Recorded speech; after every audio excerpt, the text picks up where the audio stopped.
بسم اللہ الرحمن الرحیم۔ السلام علیکم دوستو، میرا نام ہے مظفر سلطان۔ آج ایک انتہائی افسوسناک خبر ہے جو آپ سے شیئر کرنی ہے۔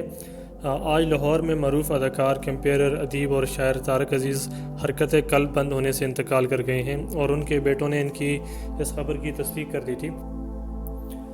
دوستو، طارق عزیز کی پیدائش 1936 میں جلندھر، انڈیا کے شہر میں ہوئی تھی، اور آج 17 جون کو وہ اس دنیا فانی سے کوچ کر چکے ہیں۔ اس کے علاوہ طارق عزیز بہت ہی صلاحیتوں کے مالک تھے، ایک اچھے اور نفیس انسان تھے جو ہمیشہ یاد رکھے جائیں گے، اور وہ پی ٹی وی کے پہلے اینکرز اور بانیوں میں سے مانے جاتے ہیں۔ اس کے علاوہ وہ شاعر تھے، ادیب تھے، بہت بے پناہ صلاحیتوں کے مالک تھے۔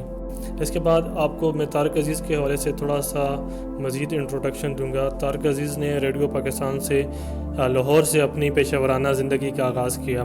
یہ پاکستان ٹیلی ویژن پی ٹی وی کے پہلے اینکر تھے، اور انہوں نے نومبر 1964 میں لاہور سے پی ٹی وی کی نشریات کا آغاز کیا تھا۔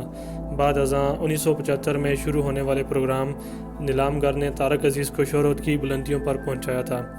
معروف ادیب، سیاستدان طارق عزیز کو حکومت پاکستان نے 1992 میں حسن کارکردگی کے تمغے سے بھی نوازا تھا۔ طارق عزیز نے کئی فلموں میں اپنی اداکاری کے جوہر بھی دکھائے۔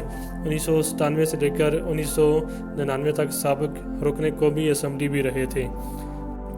تو دوستو، یہاں پر تمام سیلیبریٹیز نے اور میڈیا پرسنالٹیز نے، اس کے علاوہ سیاستدانوں نے، خصوصاً وزیر اعظم پاکستان عمران خان نے اپنا دکھ کا، تعزیت کا پیغام بھیجا ہے، اور ان کے اہل خانہ سے ہمدردی کا اظہار کیا ہے۔ اس کے علاوہ طارق عزیز کا انتقال جو ہے وہ ایک دکھ کا لمحہ ہے، ایسا کہنا ہے توقیر ناصر جو ایک مشہور اور معروف اداکار ہیں۔ اس کے علاوہ انہوں نے کہا ہے کہ طارق عزیز الفاظ کی ادائیگی میرٹ پر کرتے تھے، اور انہوں نے اپنی صلاحیتوں کا لوہا ہر میدان میں منوایا تھا۔ نیلام گھر سے تعلق رکھنے والے طارق عزیز نے 3 نسلوں تک آگاہی پہنچائی ہے۔ دوستو، میں آج کی ویڈیو کا یہی اختتام کرتا ہوں۔ آپ سب سے گزارش ہے کہ اس چینل کو سبسکرائب کر دیں اور بیل آئیکن کو لازمی پریس کیجیے گا۔ تو پھر ملتے ہیں نیکسٹ ویڈیوز میں۔ اپنا خیال رکھیے گا۔ اللہ حافظ۔